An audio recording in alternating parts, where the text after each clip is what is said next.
on the beats.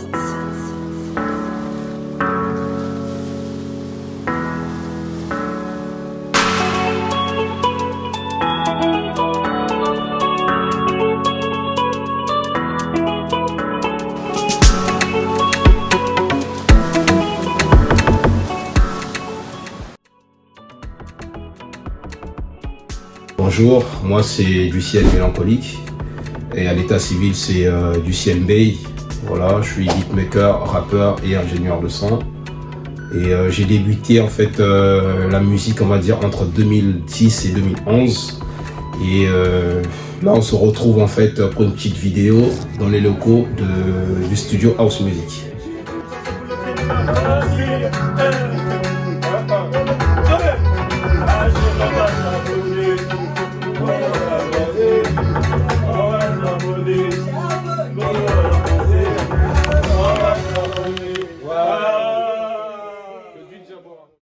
Alors l'idée du projet en fait sur lequel nous avons chanté, c'est né suite à un petit lien qu'on m'avait envoyé. Voilà, j'ai un ami qui s'appelle DBK, c'est un artiste aussi rappeur.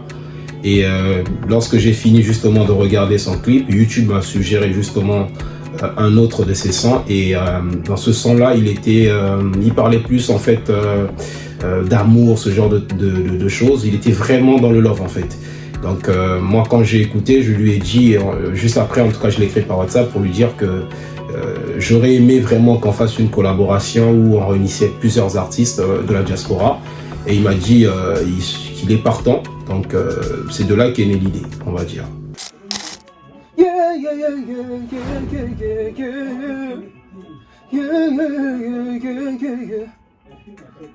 J'ai dû bosser dur pour y arriver. La vie à l'étranger a ses réalités. J'ai dû bosser dur pour y arriver. La vie à l'étranger a ses réalités. Le fait d'avoir choisi le thème en fait la vie à l'étranger, la vie difficile à l'étranger, ainsi de suite, c'est vraiment par rapport en fait à ce qu'on vit, parce que c'est pas évident avec le WU que les parents nous envoient, c'est un peu maigre par moment, vous savez.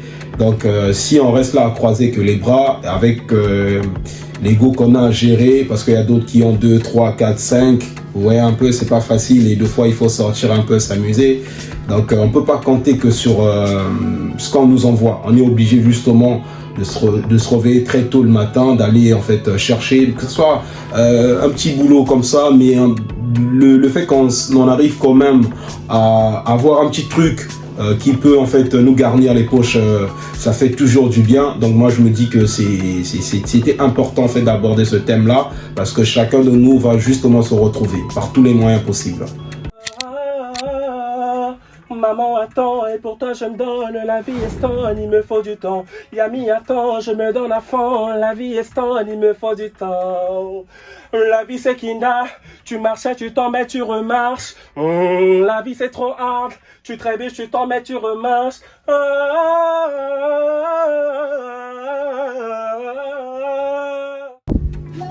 Donc dans le son, la vie à l'étranger, on a en premier lieu déjà celui qui a fait le refrain, c'est justement Valentino, mon gars sûr. Voilà, lui, on se voyait juste comme ça, mais on n'avait jamais discuté. Et bizarrement, lorsqu'on s'est revus, on a compris qu'on avait quelque chose en commun. Et c'était ce son-là. Donc pour Debiz, c'est un gars que je connais depuis 2014. Voilà, ils font partie des gens qui m'ont reçu ici. Et moi je suis arrivé en 2013, voilà. Mais j'étais un peu seul dans mon coin, donc c'est en 2014 que je me suis un peu, on va dire, ouvert en fait, voilà. Et pour Axel de la Rime, lui, à part le studio, bien sûr, j'ai une autre vie et je suis également responsable en fait dans un centre de contact. Et Axel de la Rime, il faisait partie en fait de mes agents, on va dire. Et Rommel, plus connu sur le nom de Spirituel, pareil comme Axel, voilà, ils étaient dans mon équipe et j'écoutais déjà leur son, voilà. Et pour MPJ, Papi et Kiltedo, On s'est connus en fait, on va dire au studio le jour même en fait du son. On a eu un très bon feeling. C'est comme si en fait à la limite on se connaissait tous en fait, parce que c'était l'ambiance qu'il y avait au studio. Même vous-même quand vous allez regarder les images, vous allez comprendre que on s'est vraiment amusé. Voilà. Donc pour Ozimoni, lui également, c'est comme les autres en fait. Axel de la Rime, Rommel, pour ne pas dire spirituel. Et c'est aussi un de mes agents, voilà, parce que j'ai une autre vie, bien sûr, à part la musique, j'ai une autre vie, voilà, donc là, vous avez à peu près tout le collectif, voilà, donc c'est à peu près ça, on va dire. La vie, pas facile. La vie, pas facile. Charbonner, avancer, charbonner. Avancer. Alors, la manière dont en fait on a fait le refrain, les couplets et tout, à la base quand on s'est réunis, on savait pas qui devait justement faire le premier couplet, le refrain, ainsi de suite. Vraiment, ça s'est fait naturellement. Mais par contre, parce que Valentine en fait a commencé justement à faire des petits yaourts et tout, j'ai directement compris que ce gars avait quelque chose de spécial. Et je pense que c'est Spirituel qui lui a dit écoute, rentre dans la cabine, va essayer ton truc. Et quand il a fait le refrain, disons les 2 premières mesures, j'étais choqué. Mais dans le bon sens, quoi. Je me suis dit, c'est lui qui sera l'étendard en fait du projet. Parce que ça, il a une voix, quand vous allez écouter, vous allez comprendre.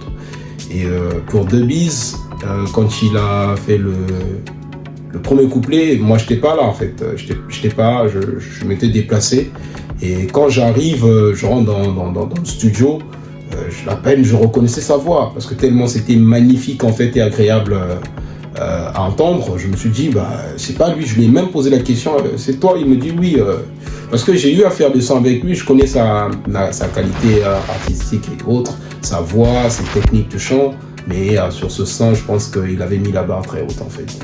Je pense que, comme on dit chez nous en langue, Akane la Kingai. Et pour Spirituel, lui il était là déjà bien avant. Et je pense que c'était le premier à être à l'heure, parce que ça c'est important. Les autres, ils sont en mode qui est déjà là, vous voyez. Après, ils se cherchent en fait quoi. Mais lui, je pense qu'on s'est donné rendez-vous à 19h.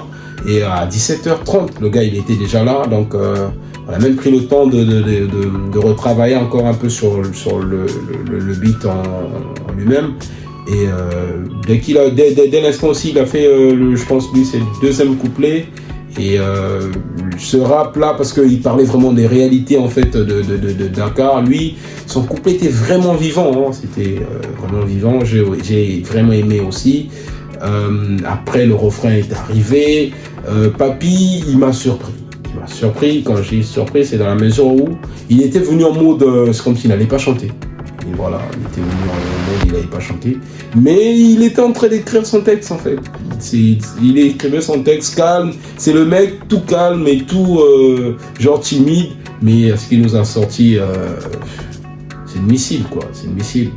Et Quintedo aussi, c'est pareil.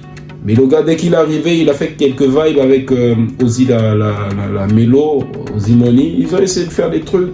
Et déjà, il y avait cette complémentarité-là, dans la mesure où les deux arrivaient vraiment à se compléter, en fait. Et j'avais compris que les deux ont peut-être déjà bossé dans le passé. Donc, sur ce son, ça devait être une balade pour eux. Et ils se sont baladés, vraiment.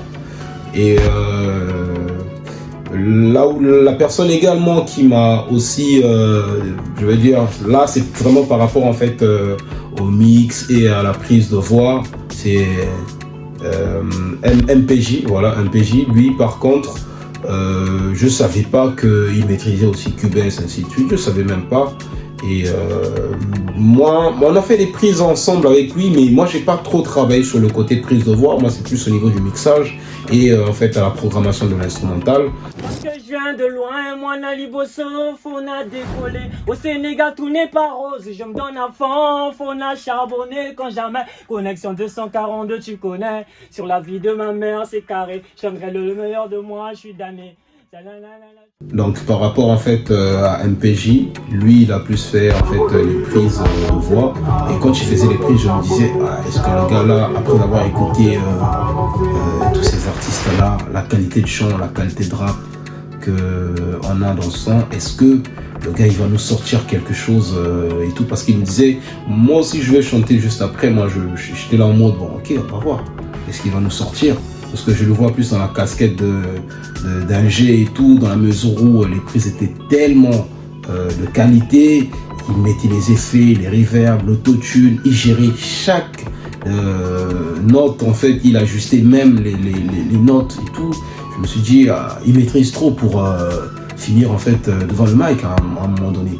Mais il a sorti en fait une animation là où, quand vous allez écouter, je sais pas vraiment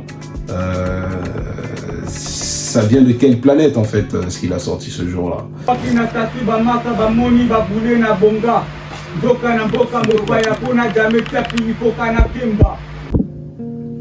Alors ce que j'attends en fait de ce son, c'est que toutes les personnes qui traversent justement des situations difficiles à Dakar, de pas baisser les bras. Voilà, si les parents nous ont envoyés en fait ici, à l'étranger, à Dakar, c'est dans le but justement de réussir par tous les moyens, mais par les études, comme je vais dire. Et ce son-là, par rapport au message qu'on véhicule là-dedans, je pense que tout le monde pourra se retrouver, et ça va vraiment nous aider en fait de nous armer de courage, d'espoir et de conviction de rien lâcher en fait. Donc c'est ce que j'attends en fait de ce son-là, c'est que ça fasse ce travail-là, de conscientiser les gens, de se réveiller, d'aller chercher du taf. Faut pas seulement dépendre en fait de ce que les parents nous envoient, même si c'est assez ou même si c'est peu, on fait avec ce qu'on a, et ça le fera. Voilà. Et aussi ce que j'envisage faire dans 2-3 ans ou dans le futur, par rapport au fait qu'aujourd'hui on a un collectif, on est quand même assez nombreux. Si aujourd'hui vous connaissez la Team PA, c'est que vous avez forcément une idée de là où moi je suis en fait aller. Voilà, pour ceux qui connaissent la Team PA, auront forcément une idée en fait vraiment de là où je vais aller en fait avec ce collectif là. Moi je suis quelqu'un dans la vie, quand je commence quelque chose, je le termine toujours de la bonne manière, jamais en fait à queue de poisson.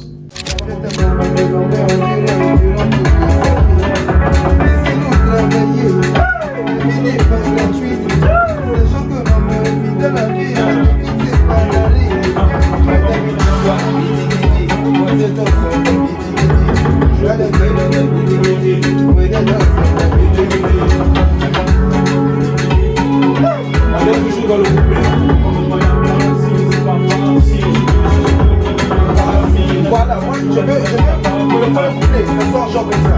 Moi quand je commence, tu vois, ouais, on tape à deux. Voilà. Il n'y a pas de droit. Pas de pas facile, c'est pas facile. Tu veux que je veux le gars de la partie. Là, c'est pas mal, mais on va faire ma taille. Après, ça va de allez, là, vous voyez la partie là, ça c'est ce qui annonce complémentarité. Là, ça annonce. Alors pour en fait l'instrumental, c'était un peu compliqué justement de trouver en fait l'instru qu'il fallait, parce que j'avais des chanteurs d'un côté, des rappeurs de l'autre, et j'étais là en train de me dire quel genre de prod je vais devoir sortir là pour que tout le monde arrive en fait à manger de la bonne bouffe, et c'était pas facile. Et du coup je suis allé justement en fait puiser à la source, carrément au bled, parce qu'on a un peu, on a le mot pas chaud, et il y a une façon en fait où les snares ça joue. Et je me suis dit, je vais partir de ce délire-là, rajouter un peu ce qui se fait aujourd'hui, le amapiano, voilà, et aussi le côté afrobeat, voilà, avec les shakers. Parce que quand on écoute le beat, les shakers font afrobeat, Naija et tout, et la basse, c'est amapiano, et le snare, pour une petite histoire, je l'ai fait avec ma bouche, et je l'ai enregistré dans la cabine en fait. Parce que je voulais quelque chose qui sortait de l'ordinaire en fait, pas les snares qu'on écoute d'habitude en fait. Et après j'ai essayé de le saturer un tout petit peu. Bon là je vous donne des secrets, mais j'ai essayé de le saturer un peu, et de façon à ce que ça sonne vraiment comme à l'instar, mais en réalité, c'est avec ma bouche que je l'ai enregistré en fait. Voilà. Et pour la mélodie principale, c'était pas facile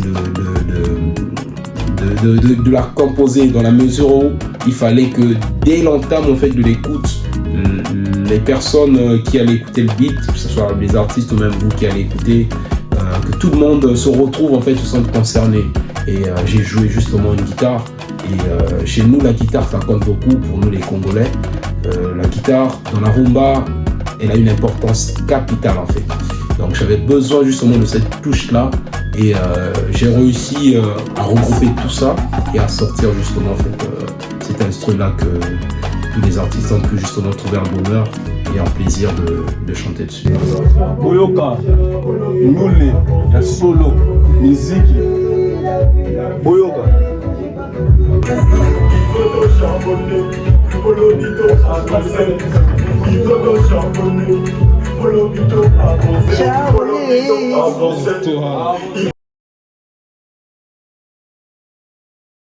Donc je tiens aussi à remercier Cubisme pour cet accompagnement-là, parce que c'est depuis la séance studio et aussi jusqu'au montage en fait de cette vidéo-là. Ça n'a pas été facile, mais on a vraiment travaillé main dans la main et la maison Cubisme nous a également en fait prodigué des conseils et pour vraiment en fait avoir un son très qualitatif, parce que j'insiste vraiment dessus. Je voulais quelque chose de qualitatif et quand on veut quelque chose comme ça, il faut s'entourer des professionnels. Si on le fait soi-même, on sera peut-être limité, parce que là où il y a du nombre, il y a de la force, et quand il y a de la force, forcément il y a ce plaisir là de faire les choses bien et pas à moitié. Donc c'était important justement pour moi de parler en fait de Cubisme. Good job à vous les gars.